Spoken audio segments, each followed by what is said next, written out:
now, I do want to bring in Jack Jupin, retired supervisory special agent with the FBI's Joint Terrorism Task Force. He was operator and supervisor for the FBI SWAT team and is now CEO of Jupin International, where he actually teaches active shooting classes. Jack, thank you so much for taking the time to be here with us and help, discuss all of this further as all of this is developing here. Thanks, Josh. Thanks for having me. Unfortunately, we have this conversation too often, right? It happens again. I have college-age girls, and it's a horrible, horrible incident. What I'm seeing, what I'm hearing, I've already spoken to several FBI agents on the ground. They're working hand in hand, and like all your other guests have said, working hand in hand with the local officials, the state police, the county, Florida State Police, Florida State University Police have done a fantastic job.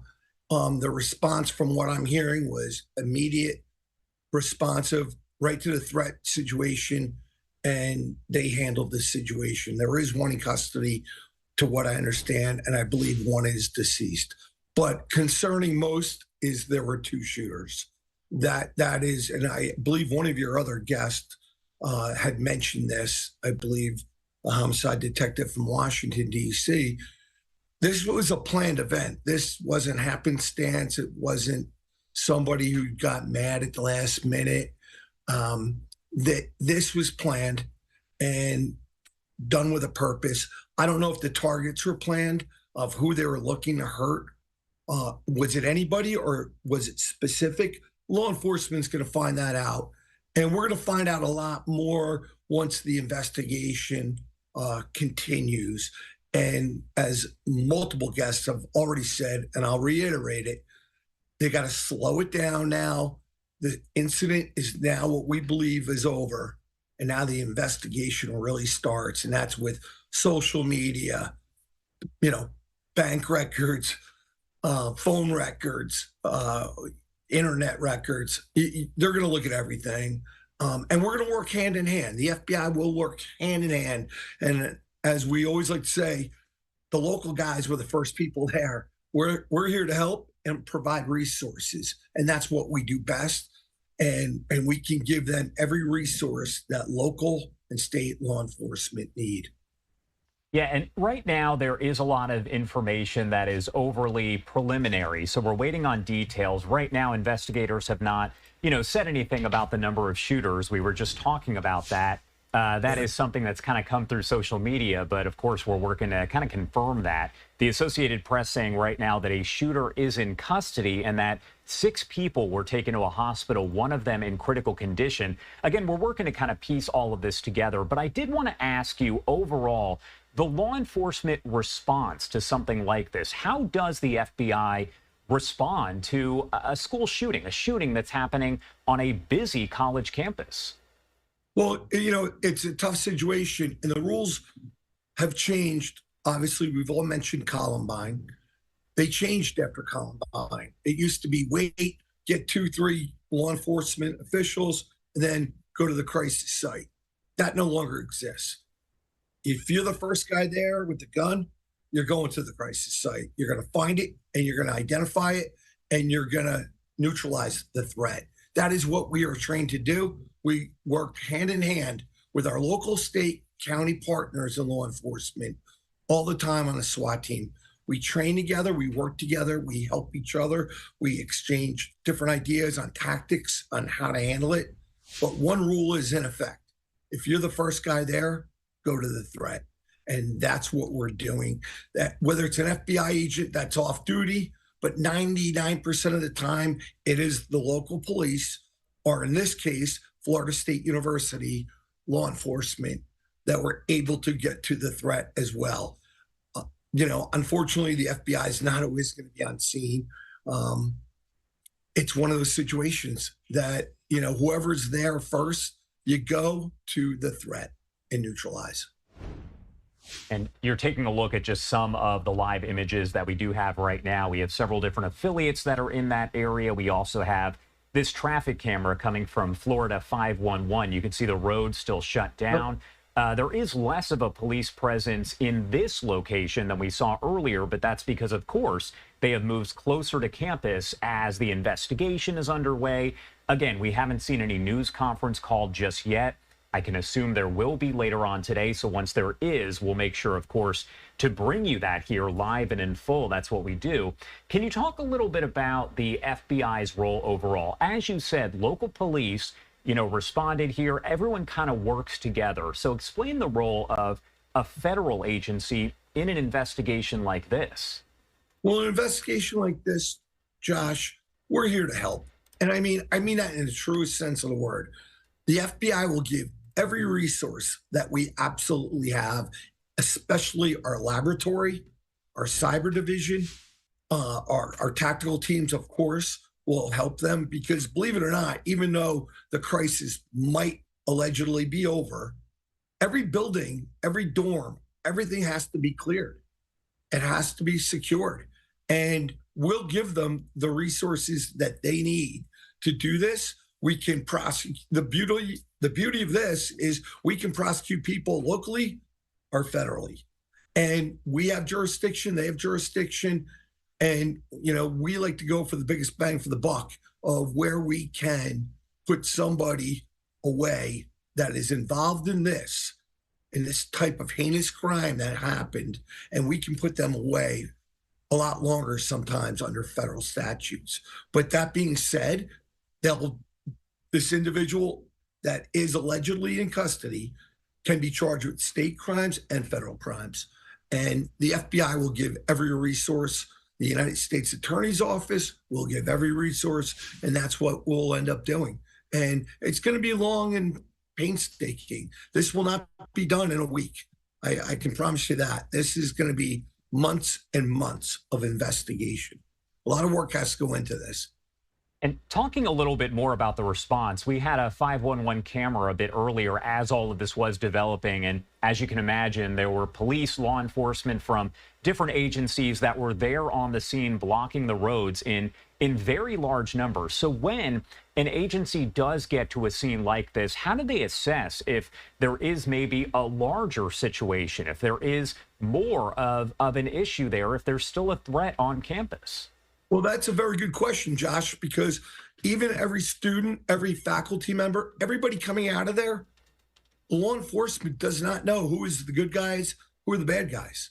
So in a case like this, unfortunately, and this is exactly what I teach in my class, when I teach active shooter training, you don't know who the good guys or bad guys are. You can't expect law enforcement to know that ahead of time. So everybody's will be searched. Everybody will be asked to put their hands up, show your hands. There will be guns out. There will be weapons out. And they will identify every individual coming in or out of that scene to identify who's good and who's bad. They don't know. And it's a very, very hard investigation to do when you have to make instant decisions. Shoot, don't shoot. You don't know who's going to come out and pull a gun on you as you're walking in through the scene because somebody put their hands up for a second. So every individual has to be looked at as they come out of a scene. And as law enforcement goes to clear each and every building, every room, they have to identify everybody. And it's painstaking. It's probably very traumatic for a lot of people. And that is very, very unfortunate, but it's how it has to happen. Law enforcement has to make sure that they have neutralized the threat, and they don't know where the threat was, is, or who. And you kind of already touched on this a little bit, but when we talk about down the line, as you mentioned, this is going to be a lengthy investigation. This isn't something like you see on TV in a TV show where they know by the end of an hour. When you look at social media and the role all of that plays in this, obviously videos started circulating very quickly, pictures, as all of this was unfolding, some information that was accurate, and as you'd imagine, some information that was not accurate. Can you explain the role that social media does play in all of this? Social media is absolutely essential in an investigation like this. Unfortunately, Nobody can predict what's going to happen, what somebody's going to do or not do. In a case like this, there are sometimes telltale signs that someone's about to do something. Sometimes they're very blatant and put it on social media. I'm going to shoot up a school today. I'm going to do this today. I'm going to do that today. It's not always that, but also, too, another thing that we have to think about is what I like to teach in my classes is situational awareness. We all know who the one individual is, two individuals that whether they're not part of the crowd, they're bullied, they're this or they're that. And people can keep an eye out for things and just be aware of your surroundings, the people around you. Are they acting abnormally? Are they dressing abnormally? You're in South Florida. Are you wearing an oversized coat when it's 85 degrees? That's kind of a sign that maybe you have something underneath that coat. There's a lot of things that you can look for ahead of time, but social media, and they trust me, they will be scrubbing the social media of both of the individuals. Allegedly both. One I understand may be deceased, and one is in custody. But the social media will be looked at excruciatingly. They will look at every bit of it, and they'll go back and trace as long as they can on every social media outlet. And I can tell you a lot of the information that has come in here, we've heard from Florida Democrats there, and they actually put out a statement. So I think that's where a lot of folks are getting that information about two shooters. They put out a statement and said there were two shooters. Obviously, as we mentioned, we're still waiting on a news conference, some official preliminary information, but what we know so far, pretty vague. I did want to ask you, as we get this first news conference, once it does happen, we don't have a time or anything of that nature, but when we get it, what kind of questions do you think could potentially be answered? I imagine we're not going to get an answer as to a motive as of right now. That's still under investigation. But what questions do you think could potentially be answered? Josh, you're going to get very little information. I'll be very honest with you. And that's a very smart thing that law enforcement will do. The fact that politicians are already coming out and making statements, it's unfortunate. Nobody should be talking about anything right now. And law enforcement, and for the exact reason you just said, there is no press conference yet.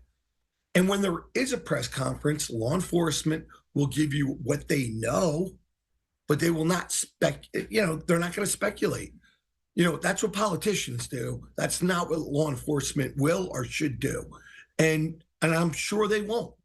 I'm sure that law enforcement will give it'll probably be the chief of police, which is the appropriate, person to do this. Maybe the FBI will be there, Florida State University police, but it's in their hands right now.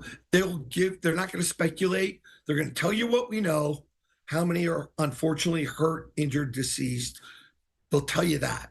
But they're not going to get into any details whatsoever about the investigation or the crime scene. And as you were speaking right there, we just actually got word from the Associated Press that it appears that there will be a news conference in just about an hour.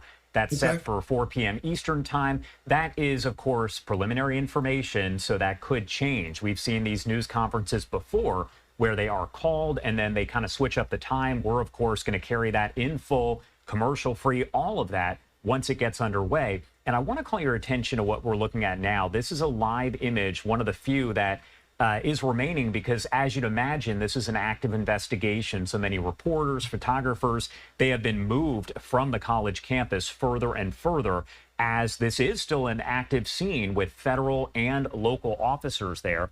I do want to pop up before we get into our next question here, just some of the posts here on X that we are getting from different officials. We know that President Trump has been briefed on all of this. It's not clear if he will be making a statement as well, but Attorney General Pam Bondi posting the FBI is on the scene at Florida State, and we are in communication with agents on the ground. Our priority is the safety of everyone involved. We will keep updating as we learn more, praying for all.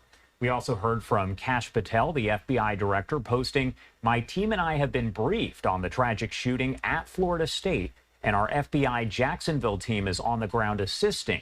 We will provide full support to local law enforcement as needed. Please keep the FSU community in your prayers." Again, that news conference set to take place at 4 p.m. Eastern time. We will, of course, keep you updated if that time does change. Jack, I do want to talk a little bit more here about how different agencies learn from situations like this. I'm sure when you have a situation like this, previously there had been an active shooter situation, a mass shooting that took place years ago at FSU. Officials there, campus police, other agencies responding probably use that as a learning experience. As bad as that sounds, it is a way that they can learn in case something like that does happen again. 1000% correct, Josh. It's unfortunate that we're actually having this conversation about that, but the FBI and law enforcement in general, local, state, county, feds, we all learn from every situation that happens, whether it be a bombing, whether it be an active shooter, whether it be any other type of criminal investigation. Lessons are learned, and they hence we go forth and we train to exactly how to handle things. What could we have done differently? Unfortunately, in 23 years at the FBI, I saw a lot of bad stuff: bombings, terrorist attacks, homicides. You name it, I saw it. And unfortunately, we have to go back and then we have to see what did we do wrong. We debrief it. We debrief everything, and then some of it actually turns into training. And how could we do things better and more efficiently, effectively? Most of it comes down to communications, things like that, comms, we call it. You always have to have better comms with each other, and that's essential, and especially an active shooter situation, because, like I mentioned earlier, the good guys don't know who the bad guys are. So you have to kind of assume everybody could be a potential bad guy. So in a case like this, communication is essential between local, state, feds that are on scene and work the problem, as we would say.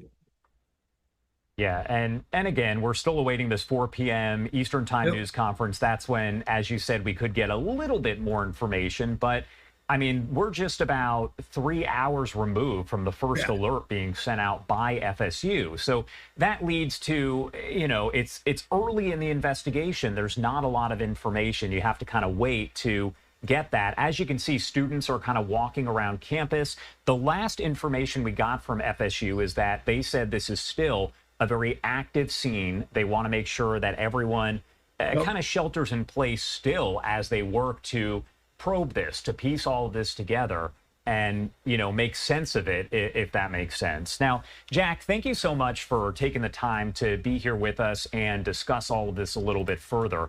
Is there anything else that you want to add here before I let you go?